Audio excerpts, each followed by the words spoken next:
Welcome to Cera. ഇന്ന് നമ്മൾ discuss ചെയ്യാൻ പോകുന്നത് ക്ലാസിക്കൽ മെക്കാനിക്സിലെ ഇമ്പോർട്ടന്റ് ആയിട്ടുള്ള ടോപ്പിക് ആണ് ന്യൂട്ടൺസ് ലോസ്. ഓക്കെ, അപ്പം നമ്മളിത് ഹയർ സെക്കൻഡറി തലത്തിൽ തന്നെ പഠിക്കുന്ന ഒരു കാര്യമാണ് Newton's law.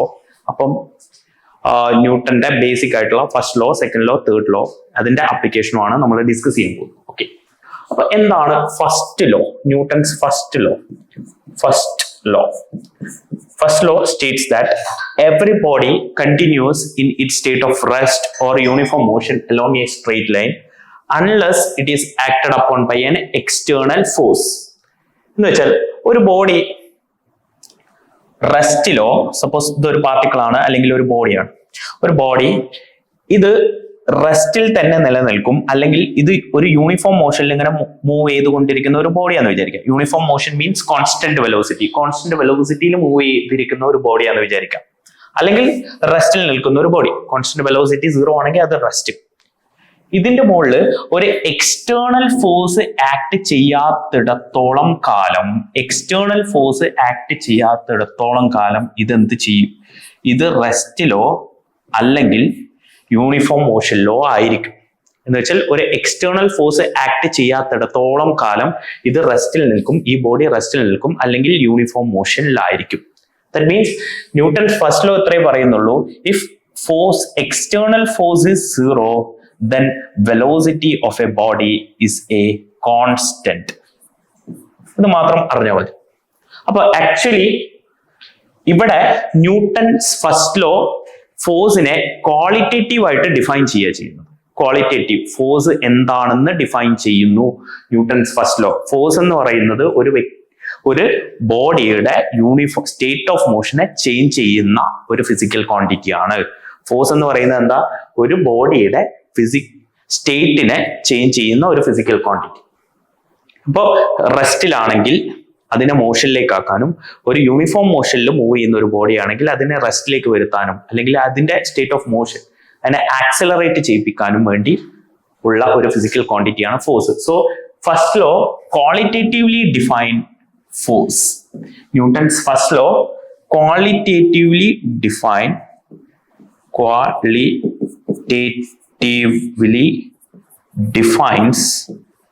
defines the force. എനിക്ക് അങ്ങനെ പറയാം. അപ്പൊ ഇതാണ് ന്യൂട്ടൺസ് ഫസ്റ്റ് ലോ. ഇനി നമ്മൾ സെക്കൻഡ് ലോയിലേക്ക് കടക്കാൻ പോകാം. അപ്പൊ ഫസ്റ്റ് ലോ ക്വാളിറ്റേറ്റീവ് ഡെഫിനിഷൻ കൊടുക്കുന്നു. എന്താണ് ഫോഴ്സ് എന്ന് പറയുന്നു? ഫോഴ്സ് എന്ന് വെച്ചാൽ ഒരു വസ്തുവിനെ, റെസ്റ്റിൽ നിൽക്കുന്ന ഒരു വസ്തുവിനെ മോഷനിലേക്ക് വരുത്താനും, മോഷനിൽ നിന്ന് ഒരു യൂണിഫോം മോഷനിൽ ഉള്ള ഒരു വസ്തുവിനെ റെസ്റ്റിലേക്ക് ആക്കാനും വേണ്ടി ഉള്ള ഒരു ഫിസിക്കൽ ക്വാണ്ടിറ്റി, അതാണ് ഫോഴ്സ്. ഇനി ഇതിനെ എങ്ങനെ ക്വാണ്ടിറ്റേറ്റീവ്ലി നമുക്ക് മെഷർ ചെയ്യാൻ പറ്റും? ക്വാണ്ടിറ്റേറ്റീവ്ലി, അതാണ് സെക്കൻഡ് ലോ പറയുന്നത്. സെക്കൻഡ് ലോ ഫോഴ്സിനെ എങ്ങനെ ക്വാണ്ടിറ്റേറ്റീവ്ലി, എന്ന് വെച്ചാൽ ഫോഴ്സിനെ നമുക്ക് എങ്ങനെ മെഷർ ചെയ്യാം, that is second law. Okay, second law പറയുന്നത് എന്താണ്? The external force acting on a body is directly proportional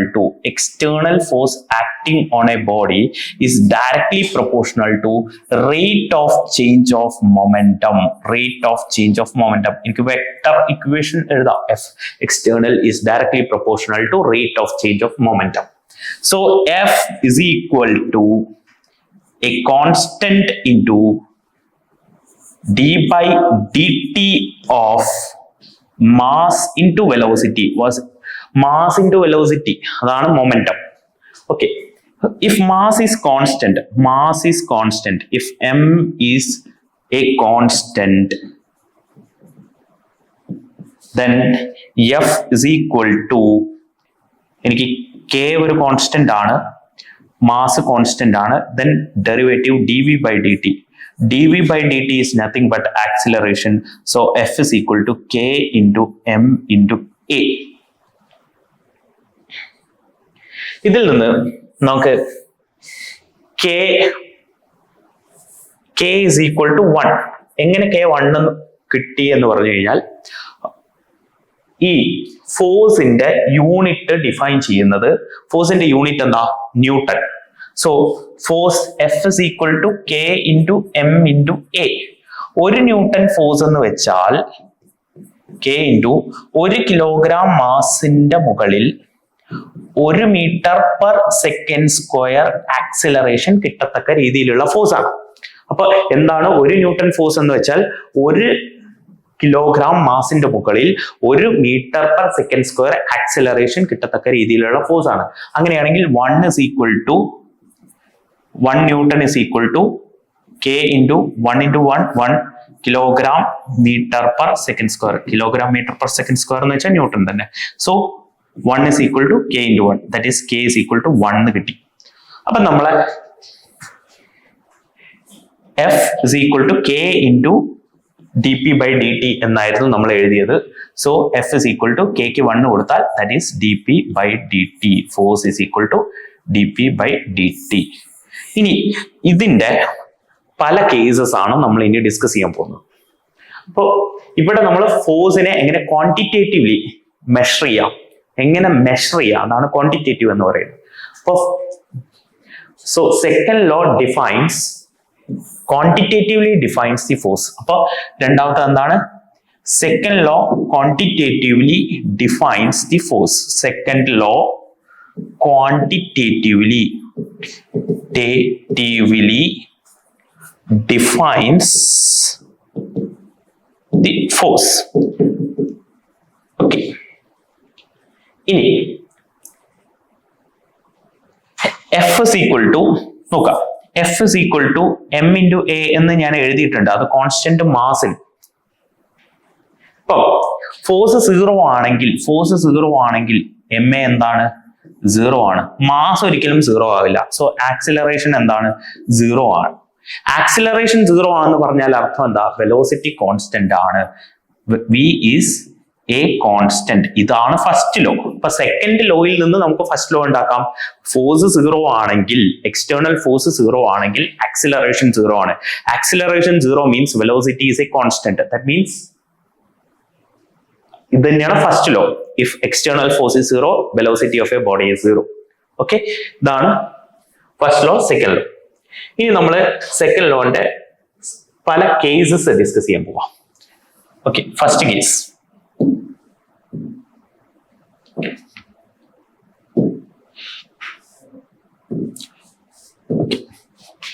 Case 1.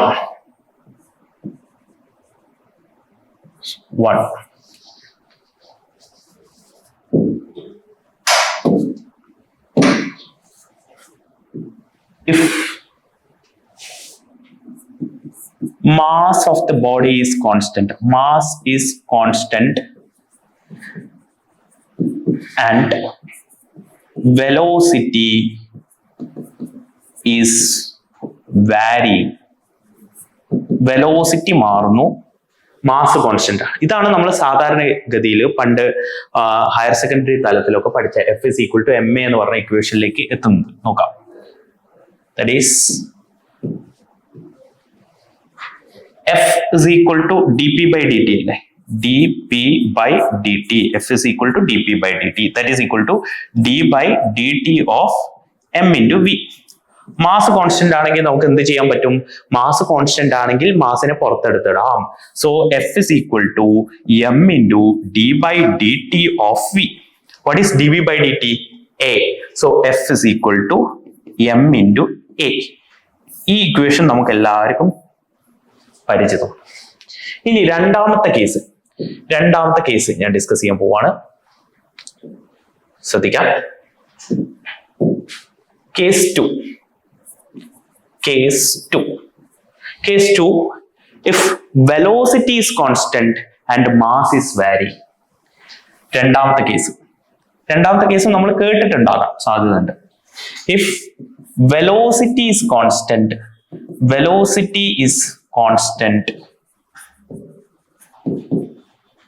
and mass is varying. അപ്പോ ഫോഴ്സിന്റെ ഇക്വേഷൻ എന്താ? ഫോഴ്സിന്റെ equation F is equal to d by dt of p, dp by dt or d by dt of m into v. അപ്പൊ velocity constant ആണ്. F is equal to v into dm by dt. Okay, ഇതിന് നമുക്ക് രണ്ട് example പറയാം. കാരണം ആദ്യത്തെ കേസിൽ, former കേസിൽ നമുക്ക് എക്സാമ്പിൾസിന്റെ ആവശ്യമില്ല, നമ്മൾ ചെറിയ ക്ലാസ്സിൽ തന്നെ ഒരുപാട് പഠിക്കുന്നതാണ്. ഒന്നാമത്തെ എക്സാമ്പിൾ റോക്കറ്റ് പ്രൊപ്പൽഷൻ.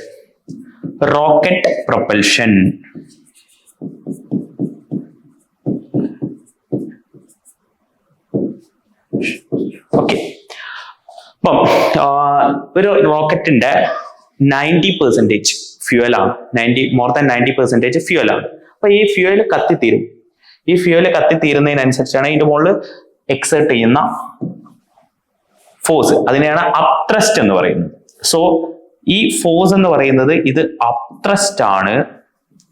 ആൻഡ് ഈ വെലോസിറ്റി എന്ന് പറയുന്നത്, ഈ വെലോസിറ്റി v എന്ന് പറയുന്നത് exhaust speed. And this dm by dt is the rate at which fuel is diminishing.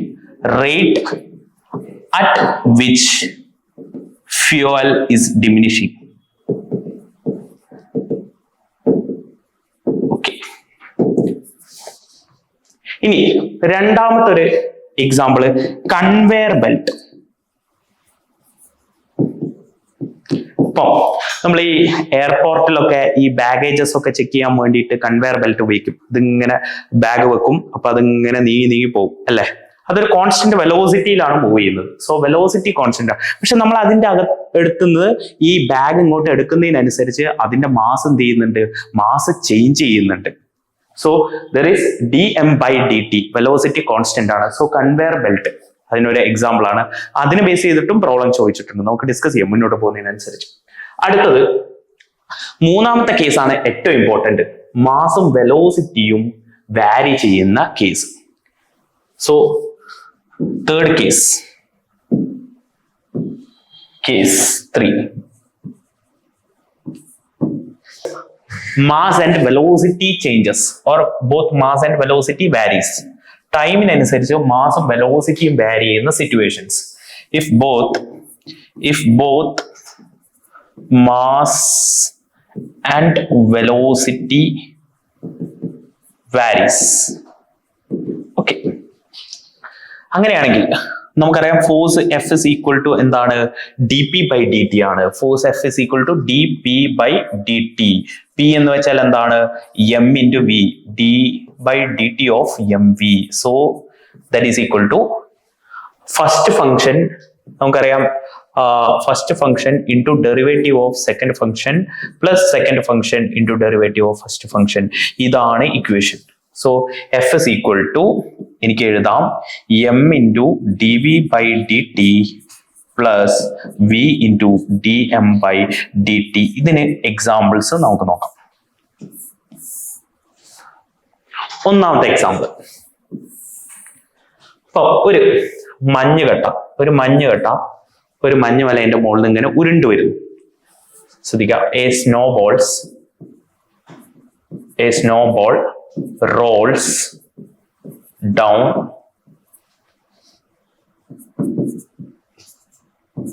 through a slope. Okay, ഇതാണ് സ്ലോപ്പ്. സപ്പോസ് ഈ ഒരു ആംഗിൾ തീറ്റയാന്ന് വിചാരിക്കാം. ഇതാണ് മഞ്ഞുകട്ട. ഈ മഞ്ഞുകട്ട ഇങ്ങനെ താഴേക്ക് ഉരുണ്ടു പോകുന്ന സമയത്ത് ഇവിടെ ഈ അടിയിൽ പ്രഷർ കാരണം അവിടെ എന്ത് സംഭവിക്കും, അവിടെ ഐസ് മെൽറ്റ് ചെയ്യും. അതിനാണ് റിജലേഷൻ എന്ന് പറയുന്നത്. നിങ്ങൾ പഠിച്ചിട്ടുണ്ടാവും എന്ന് വിചാരിക്കുന്നു. ഓക്കെ, അത് കാരണം എന്ത് ചെയ്യും, കൂടുതൽ മഞ്ഞ് ഇതിന്റെ മുകളിലേക്ക് പറ്റിപ്പിടിക്കാൻ തുടങ്ങും, ഈ ബോളിന്റെ മുകളിലേക്ക് പറ്റിപ്പിടിക്കാൻ തുടങ്ങും. സോ പറ്റിപ്പിടിക്കുന്നതിനനുസരിച്ച് എന്ത് അവിടെ സംഭവിക്കുന്നുണ്ട്, താഴേക്ക് എത്തുന്നതിനനുസരിച്ച് അതിന്റെ മാസ് ഇങ്ങനെ കൂടി വരുന്നുണ്ട്. That means there is dm by dt, mass change ചെയ്യുന്നുണ്ട്. പിന്നെ താഴേക്ക് ഈ ഇങ്ങോട്ട് ഞാൻ വേറെ ഇതിൽ വരയ്ക്കാം. താഴേക്ക് g ഉണ്ട്. ആക്സലറേഷൻ ഡ്യൂ ടു ഗ്രാവിറ്റി എപ്പോഴും താഴേക്കാണ് ആക്ട് ചെയ്യുക എന്ന് നിങ്ങൾക്ക് അറിയാം. ഈ ആംഗിള് തീറ്റയാണ്. അങ്ങനെയാണെങ്കിൽ ഇതിനെ രണ്ട് കമ്പോണന്റ് ആക്കാം. എനിക്ക് g സൈൻ തീറ്റ ആക്കാം, g കോസ് തീറ്റ ആക്കാം. സോ ഇവിടെ ഒരു ആക്സിലറേഷനും ഉണ്ട്, dv by dt ഉണ്ട്. അതാരാണ് acceleration, that is g sine theta. Okay, അപ്പൊ ഇത് ഒരു എക്സാമ്പിൾ ആണ്. ഇനി രണ്ടാമത്തെ ഒരു എക്സാമ്പിൾ, ഇതാണ് നിരവധി തവണ പല രീതിയിൽ അവർ ചോദിച്ചിട്ടുണ്ട്. പല എക്സാമിന്, ഗേറ്റിന് ചോദിച്ചിട്ടുണ്ട്, CSIR ചോദിച്ചിട്ടുണ്ട്, ജാമിന് ചോദിച്ചിട്ടുണ്ട്. സോ രണ്ടാമത്തെ, ഒരു റെയിൻ ഡ്രോപ്പ്, ഒരു മഴത്തുള്ളി ക്ലൗഡിൽ നിന്ന് ഡെവലപ്പ് ചെയ്തിട്ട് താഴേക്ക് ഇങ്ങനെ വീഴുമ്പോൾ ഈ അന്തരീക്ഷത്തിൽ നിന്ന് ഈർപ്പം അത് വലിച്ചെടുക്കും. എന്നിട്ട് എന്ത് ചെയ്യും? മഴത്തുള്ളിന്റെ സൈസ് ഇങ്ങനെ ഇൻക്രീസ് ചെയ്യും. That means there is a rate of increase in mass increase ചെയ്യും. അറ്റ് ദി സെയിം ടൈം താഴേക്ക് അത് വീഴുന്നുണ്ട്. There is an acceleration due to gravity. So there is a dv/dt as well as dm/dt. Okay, so രണ്ടാമത്തെ example, a freely falling condensing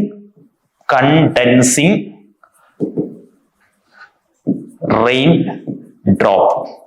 So its mass increases due to condensation of water from the atmosphere. Okay, രണ്ട് example നമുക്ക് അതൊന്ന് just analyse ചെയ്ത് നോക്കാം. ഈ freely falling condensing rain ഡ്രോപ്പിന്റെ case. Okay, ശ്രദ്ധിക്കാം. ഒരു മഴത്തുള്ളി, ഇതാണ് മഴത്തുള്ളി. ഈ മഴത്തുള്ളി ക്ലൗഡിൽ നിന്ന്, മേഘത്തിൽ നിന്ന് താഴേക്ക് ഇങ്ങോട്ട് വീഴുകയാണ്. ഏകദേശം നമുക്കറിയാം ഒരു 10 കിലോമീറ്റർ മേലെ നിന്നാണ് ഇത് ഡെവലപ്പ് ചെയ്ത് താഴോട്ട് വീഴുന്നത്. ഓക്കെ, ഇങ്ങനെ താഴേക്ക് വീഴുമ്പോൾ അന്തരീക്ഷത്തിൽ നിന്ന് കൂടുതൽ ഈർപ്പം വലിച്ചെടുത്ത് അതിന്റെ സൈസ് ഇൻക്രീസ് ചെയ്യും. ഓക്കെ, സോ നമുക്കറിയാം F is equal to എങ്ങനെ എഴുതാം? m into dv/dt plus v into dm/dt. ഇതല്ലേ ഇക്വേഷൻ? അപ്പൊ ഇതിന്റെ ആക്സിലറേഷൻ നമുക്ക് മെഷർ ചെയ്യാം. താഴെ എത്തുമ്പോൾ ഇതിന് എത്ര വെലോസിറ്റി ഉണ്ടാകും, അല്ലെങ്കിൽ ഇതിന്റെ ആക്സിലറേഷൻ എത്രയായിരിക്കും, അതാണ് നമ്മളൊന്ന് മെഷർ ചെയ്യാൻ പോകുന്നത്. ഓക്കെ, ജസ്റ്റ് ചെയ്ത് നോക്കാം. സോ ഇതിന്റെ മുകളിൽ ആക്ട് ചെയ്യുന്ന ഫോഴ്സ് ആരൊക്കെയാ? ഒന്ന് ഫോഴ്സ് ഇസ് ഈക്വൽ ടു ഒന്ന് m into g. mg ആണ് force. So mg is equal to എനിക്ക് എഴുതാം m into dv/dt plus v into dm/dt. Okay, mg is equal to m into dv/dt plus v into dm/dt. Suppose ഇതിന്റെ radius, ഈ മഴത്തുള്ളിന്റെ radius ടൈമിന് proportional ആണെന്ന് വിചാരിക്കണം. Yes, ടൈമിന് proportional ആണ്. Time കൂടുന്നതിനനുസരിച്ച് മഴത്തുള്ളിന്റെ റേഡിയസ് ഇങ്ങനെ ഇൻക്രീസ് ചെയ്തുകൊണ്ടിരിക്കും. സോ എനിക്ക് എഴുതാം r is equal to k into t. So m into g is equal to m into dv/dt plus v into മാസിന് എനിക്ക് വോളിയം ഇൻറ്റു ഡെൻസിറ്റി എന്ന് എഴുതാം. സോ ഞാൻ ഈ റെയിൻ ഡ്രോപ്പിനെ അപ്രോക്സിമേറ്റ്ലി ഒരു സ്ഫിയർ ആയിട്ട് കൺസിഡർ ചെയ്യുന്നു. So mass is equal to volume into density. Volume എന്ന് പറഞ്ഞാൽ 4/3 πr³ into density rho divided by dt. d/dt of 4/3 πr³ rho, അങ്ങനെയാണ് പറയാൻ പറ്റും. So mg is equal to m into dv/dt plus കോൺസ്റ്റന്റിനെ ഒക്കെ എടുത്ത് പുറത്തേക്ക് തട്ടാം. ഇവിടെ വാരി ചെയ്യുന്ന ആൾ ആരാണ്? റേഡിയസ് ആണ്. ടൈമിനനുസരിച്ച് മഴത്തുള്ളിന്റെ റേഡിയസ് ആണ് മാറുന്നത്. So v into 4/3 π rho into d/dt of r³.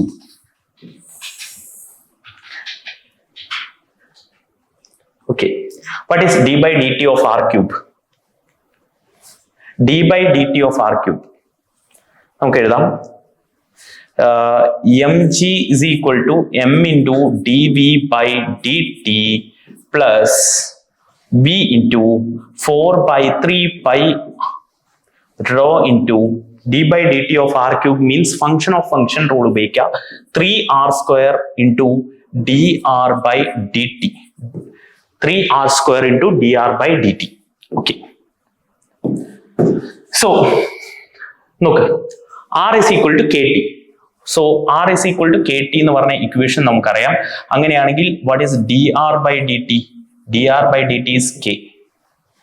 അല്ലേ? dr by dt k ആണ്.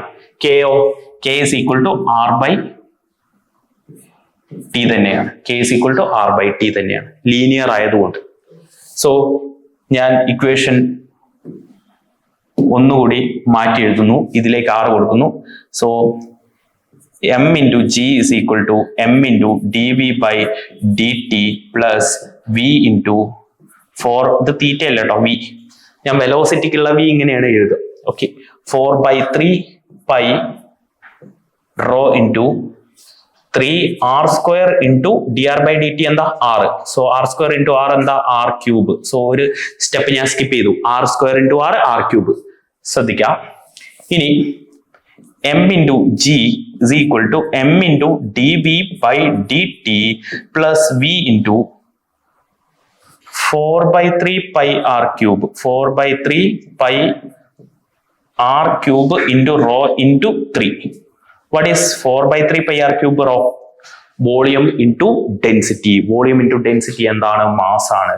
So mg is equal to m into dv by dt plus v into volume into density is mass. Okay, that is equal to 3 into m എന്ന് എനിക്ക് എഴുതാം. 3 into m എന്ന് എനിക്ക് എഴുതാം. ഞാൻ ഇവിടെ ഒരു r by t ഇടാൻ മറന്നുപോയി. 3r square into r by t. r by t ഉണ്ട് കേട്ടോ അടിയിൽ. ഓക്കെ, സോ ഇനി LHS RHS m കോമൺ ആണ്. So g is equal to dv by dt plus 3mv divided by t. ഞാൻ mass എല്ലാത്തൊന്നും ഒഴിവാക്കിയതാണ്. So mass എനിക്ക് ഒഴിവാക്കാം. 3v by t. കാരണം mass എല്ലാത്തൊന്നും ഞാൻ ഒഴിവാക്കിയതാണ്. m കട്ട് ചെയ്തു, ഇവിടെ m കട്ട് ചെയ്തു, ഇവിടെ m കട്ട് ചെയ്തു. സോ ഒരു ഇക്വേഷനിലേക്ക് എത്തി, ഒരു ഡിഫറൻഷ്യൽ ഇക്വേഷനിലേക്ക് എത്തി. dv by dt plus 3v by t is equal to g. ഇതാണ് നമുക്ക് ഇനി സോൾവ് ചെയ്യേണ്ട ഇക്വേഷൻ. ഈ ഇക്വേഷൻ സോൾവ് ചെയ്ത് കിട്ടിയാൽ വെലോസിറ്റി നമുക്ക് മനസ്സിലാക്കാം. ടൈമിനനുസരിച്ച് വെലോസിറ്റി എങ്ങനെ വാരി ചെയ്യുന്നു എന്ന് നമുക്ക് മനസ്സിലാക്കാം. ഓക്കെ, സോ ഞാൻ ആദ്യം ഇക്വേഷൻ എഴുതുന്നു. ഏതാണ് equation? dv by dt plus 3v by t is equal to g. Okay, അപ്പം ശ്രദ്ധിക്കുക, ഇത്തരം ഡിഫറൻഷ്യൽ ഇക്വേഷൻ സോൾവ് ചെയ്യാൻ, ഇത് ഫസ്റ്റ് ഓർഡർ ഡിഫറൻഷ്യൽ ഇക്വേഷൻ ആണ്. ഇതിന്റെ ഫോം വരുന്നത് നിങ്ങൾ പണ്ട് പഠിച്ചിട്ടുണ്ടാവും +2 dy by dx plus p of x into y is equal to q of x ആണ്. സോ ഒരു ഇന്റഗ്രേറ്റിംഗ് ഫാക്ടർ ഇത് ഈ ഒരു ഫോമാറ്റിലാണ് ഉള്ളത്. ഇതിനെ നമ്മൾ ഒരു ഇന്റഗ്രേറ്റിംഗ് ഫാക്ടർ കൊണ്ട് ഈ ഇക്വേഷനെ കംപ്ലീറ്റ്ലി മൾട്ടിപ്ലൈ ചെയ്ത് കഴിഞ്ഞാൽ നമുക്ക് ഇതിനെ സോൾവ് ചെയ്തെടുക്കാം. ഇന്റഗ്രേറ്റിംഗ് ഫാക്ടർ എന്ന് പറയുന്നത് e raised to integral p of x dx ആണ്. e raised to integral p of x dx. ഈ ഇന്റഗ്രേറ്റിംഗ് ഫാക്ടർ കൊണ്ട് നമ്മൾ ഈ ഇക്വേഷനെ മൾട്ടിപ്ലൈ ചെയ്ത് കഴിഞ്ഞാൽ നമുക്കിത് സോൾവ് ചെയ്തെടുക്കാം. അപ്പൊ നമ്മൾ ഇത് സോൾവ് ചെയ്യാൻ പോവാം. സോൾവ് ചെയ്തിട്ട് ഇതിന്റെ വെലോസിറ്റി കണ്ടുപിടിക്കാൻ പോവാം. ഓക്കെ, അപ്പം ശ്രദ്ധിക്കാം, ഇവിടെ p of x എന്ന് പറയുന്ന ആൾ ആരാണ്? നമ്മൾ ആദ്യം ഇതാണ് 3/t ആണ് p of x. q of x g. y-ന്റെ കറസ്പോണ്ടൻസ് വിയും എക്സിന് ടിയും. ഓക്കെ, അപ്പൊ ഇന്റഗ്രേറ്റിംഗ് ഫാക്ടർ എനിക്ക് എഴുതാം. Integrating factor is equal to e raised to integral 3/t dt. What is integral 3/t dt? That is equal to integral 3 constant ആണ്. What is integral 1/t dt? That is equal to e raised to 3. Integral 1/t dt is log t. So e raised to 3 log t നെ എനിക്ക് log T cube എന്ന് എഴുതാം. E raise to log T cube എന്ന് പറയും. E raise to log എന്താ? അത് cancel ആയി പോകും, പരസ്പരം ഇൻവേഴ്സ് ആണ്. So that is equal to T cube. 3 log T എന്ന് വെച്ചാൽ n ലോഗ് എക്സ് എന്ന് വെച്ചാൽ log X raise to n ആണ്. അറിയാന്ന് വിചാരിക്കുന്നു. സോ എല്ലാത്തിനെയും നമുക്ക് ടി ക്യൂബ് കൊണ്ട് മൾട്ടിപ്ലൈ ചെയ്യാം. ഇക്വേഷനെ മാറ്റി മറിക്കുന്നത് നോക്കാം. ഈ differential ഇക്വേഷനെ that is t cube into dv by dt plus 3v by t into t cube is equal to gt cube. Okay, so t cube into dv by dt plus 3v t square is equal to gt cube. Okay, ഇനി ഇതിനെ completely എനിക്ക് d by d t of, ഇപ്പൊ ഇത് L H S ഒരു perfect ഡിഫറൻഷ്യലായി d by d t of v T cube എന്ന് എനിക്ക് എഴുതാം. കാരണം അത് നിങ്ങൾ സോൾവ് ചെയ്ത് നോക്കിയാൽ first into derivative of second plus second into derivative first ചെയ്ത് കഴിഞ്ഞാൽ നിങ്ങൾക്ക് ഇത് കിട്ടും, first function. Okay, that is equal to G t cube. Okay, ഇനി വി ടി ക്യൂബ് കാണാൻ എന്ത് ചെയ്താൽ മതി? Integral G t cube. That is equal to v T cube is equal to g into t raise to 4/4, t raise to 4/4 plus c, ഒരു constant. When t is equal to 0, t 0 ആകുമ്പോൾ ഈ മഴത്തുള്ളി form ചെയ്യുന്ന സമയത്ത് മഴത്തുള്ളിയുടെ velocity എന്തായിരുന്നു? Velocity 0 ആയിരുന്നു. മഴത്തുള്ളിയുടെ velocity 0 ആയിരുന്നു. So initial velocity 0 ആണ്. So 0 into 0 is equal to g into 0 plus c. അപ്പൊ എന്ത് വരും? കോൺസ്റ്റന്റ് c 0 ആയിട്ട് മാറി. കോൺസ്റ്റന്റ് c 0 ആയിട്ട് മാറി. ക്ലിയർ അല്ലേ? ഇനി നമുക്ക് എന്ത് ചെയ്യാം? V T cube is equal to G T raise to 4/4 എന്ന് എഴുതാം. ഇതിന്ന് ടി ക്യൂബ് ഇവിടെ നിന്നും കട്ട് ചെയ്യാം, ഇവിടെ നിന്നും ടി ക്യൂബ് കട്ട് ചെയ്യാം. സോ വെലോസിറ്റി സമയത്തിനനുസരിച്ച് മാറുന്നത് that is G T by 4 ആണ്. മഴത്തുള്ളിയുടെ വെലോസിറ്റി എങ്ങനെയാണ് ടൈമിനനുസരിച്ച് മാറുന്നത്? ജി ടി ബൈ 4 ആണ്. ഓക്കെ, അപ്പൊ നമുക്ക് സാധാരണ പണ്ട് നമ്മൾ പഠിച്ച മെക്കാനിക്സിലെ equation, kinematic equation, v is equal to u plus a t, v is equal to u plus, ഇവിടെ താഴേക്കാണ് വീഴുന്നത്, സോ ആക്സിലറേഷൻ ജി ആണ് into t. So initial velocity മഴത്തുള്ളി ഫോം ചെയ്യുമ്പോൾ 0 ആണ്. So v is equal to G t. അവിടെ കിട്ടുന്ന equation v is equal to G t ആണ്. നമ്മൾ ഈ കണ്ടൻസേഷൻ കൺസിഡർ ചെയ്യാണ്ട് ഉപയോഗിക്കുമ്പോൾ equation of motion v is equal to G t ആണ് സമയത്തിനനുസരിച്ച്. ദാറ്റ് മീൻസ് ആക്സിലറേഷൻ ജി ആണ്. ഇവിടെ acceleration G by 4, acceleration G by 4 ആയിട്ട് കുറഞ്ഞു. ഒരു മഴത്തുള്ളി മേലയിൽ നിന്ന് താഴേക്ക് വീഴുമ്പോൾ കണ്ടൻസേഷൻ നടക്കുന്നത് പ്രകാരം, കണ്ടൻസേഷൻ ഒരു കണ്ടീഷൻ തന്നിട്ടുണ്ട്, radius is proportional to T. അത് ഓരോ സ്ഥലം അനുസരിച്ച് മാറാം. റേഡിയസ് ടി സ്ക്വയറിന് പ്രൊപ്പോർഷണൽ ആവാം. നമ്മൾ ഏറ്റവും മിനിമം കണ്ടീഷനാണ് ഉപയോഗിച്ച് radius is proportional to T. അങ്ങനെ ആകുമ്പോൾ എന്താണ്? ആക്സിലറേഷൻ 1/4 ആയിട്ട് കുറയുന്നു. എന്ന് വെച്ചാൽ മഴത്തുള്ളിന്റെ ഫോഴ്സ് കുറയുന്നു, സ്പീഡ് കുറയുന്നു. ഓക്കെ, ഇനി സപ്പോസ് ഞാൻ പറഞ്ഞു നേരത്തെ 10 കിലോമീറ്റർ മുകളിൽ നിന്നാണ് മഴത്തുള്ളി ഫോം ചെയ്യുന്നത്. അങ്ങനെയാകുമ്പോൾ താഴെ എത്തുമ്പോൾ ഉണ്ടാകുന്ന വെലോസിറ്റി എത്രയാണെന്ന് നമുക്ക് ജസ്റ്റ് ഒന്ന് കാൽക്കുലേറ്റ് ചെയ്ത് നോക്കാം. പഴയ ഇക്വേഷൻസ് ഓഫ് മോഷൻ വെച്ചിട്ട് പണ്ട് നമ്മൾ +1 പഠിച്ച നിങ്ങൾക്കറിയാം, V square is equal to U square plus 2g into height h. ഓർമ്മയില്ലേ? u 0 ആണെങ്കിൽ V square is equal to 2gh or v is equal to root of 2gh. That is equal to 2 into g 10 ആണ്. Height 10 kilometre എന്ന് വെച്ചാൽ 10,000 metre എന്ന് വെച്ചാൽ 10 raised to 4. That is root 20 into 10 square. റൂട്ടിന് പുറത്തേക്ക് എടുത്താൽ root 20 എന്ന് പറഞ്ഞാൽ ഏകദേശം 4.6. Okay, 4.6 into 10 raised to 2. That means 460 metre per second ആണ് മഴത്തുള്ളിന്റെ വെലോസിറ്റി കിട്ടുക. ഏത്?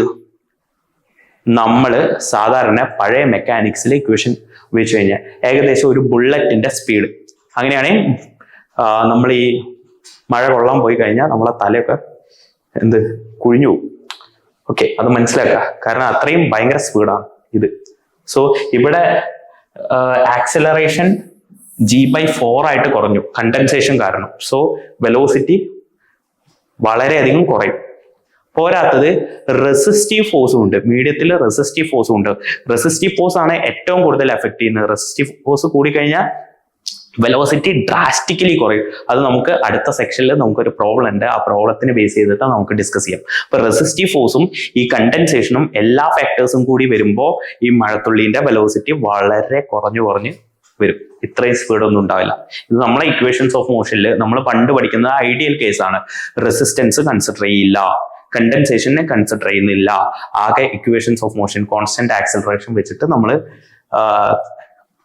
കാൽക്കുലേറ്റ് ചെയ്ത് എടുത്തതാണ് ഇത്, പണ്ടത്തെ +1 മെത്തേഡ്. സോ മനസ്സിലാക്കുക, അതിൽ നമ്മൾ മഴത്തുള്ളിന്റെ വെലോസിറ്റി 10 കിലോമീറ്റർ മേലേന്ന് കാൽക്കുലേറ്റ് ചെയ്ത് കഴിഞ്ഞാൽ 10 കിലോമീറ്റർ മേലേന്ന് വീഴുന്ന മഴത്തുള്ളിന്റെ വെലോസിറ്റി കാൽക്കുലേറ്റ് ചെയ്ത് കഴിഞ്ഞാൽ ഏകദേശം ഒരു ബുള്ളറ്റ് സ്പീഡാണ് കിട്ടുക, അത്രയും ഉണ്ടാവില്ല. ഓക്കെ, ഇതാണ് നമ്മൾ ഇനീഷ്യലി നമ്മൾ ഡിസ്കസ് ചെയ്യുന്നത്. ഏത് ന്യൂട്ടൺസ് ഫസ്റ്റ് ലോയും സെക്കൻഡ് ലോയും. സോ സെക്കൻഡ് ലോന്റെ ഒരു സ്പെഷ്യൽ കേസാണ് ഫസ്റ്റ് ലോ. ഫസ്റ്റ് ലോ നമ്മൾ എന്താണ്, ഫോഴ്സ് ക്വാളിറ്റേറ്റീവ്ലി ഫോഴ്സ് എന്താന്ന് പറയുന്നു, സെക്കൻഡ് ലോ ക്വാണ്ടിറ്റേറ്റീവ്ലി അത് നമ്മൾ എങ്ങനെ മെഷർ ചെയ്യുന്നു, അതാണ് സെക്കൻഡ് ലോ പറയുന്നത്.